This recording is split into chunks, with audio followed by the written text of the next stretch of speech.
Bishop asked us to begin the school there. It was a remote area for the very poor children.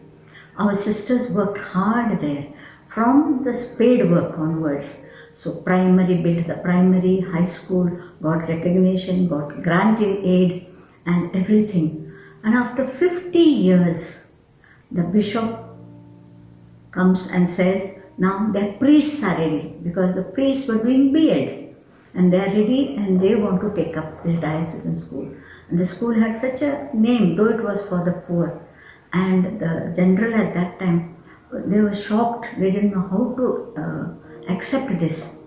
There were many discussions between them, but finally they had to bow down because it is their school. And up to now, the priests are running. But this is what has happened not only in one diocese, but in at least another couple of dioceses. Property matters is another burning issue. Earlier, many bishops invited us to the mission areas so that where sisters are, they would cater to the people's needs, catechize them, teach them and bring them to strengthen their faith. That's how many bishops called us to the mission areas, and they gave us some land where they even built the house, or we built the house and there was a school.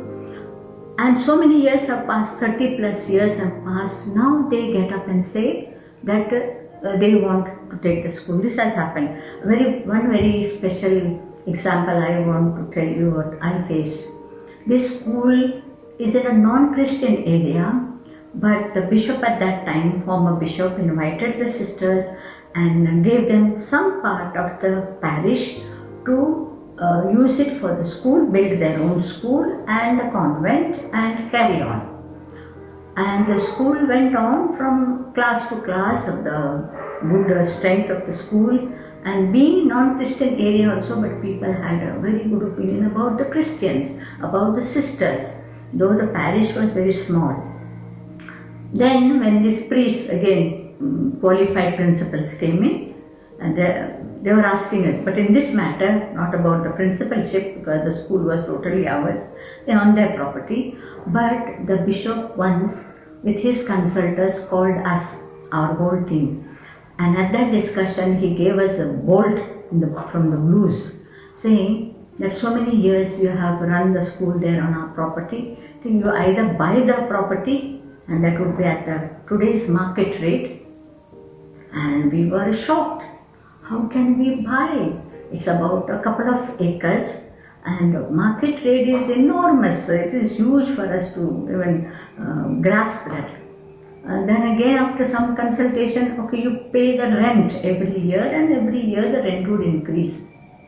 But we thought if we start with one diocese, the others also will follow suit and we will have to go into the same way. So we took a cautious stand.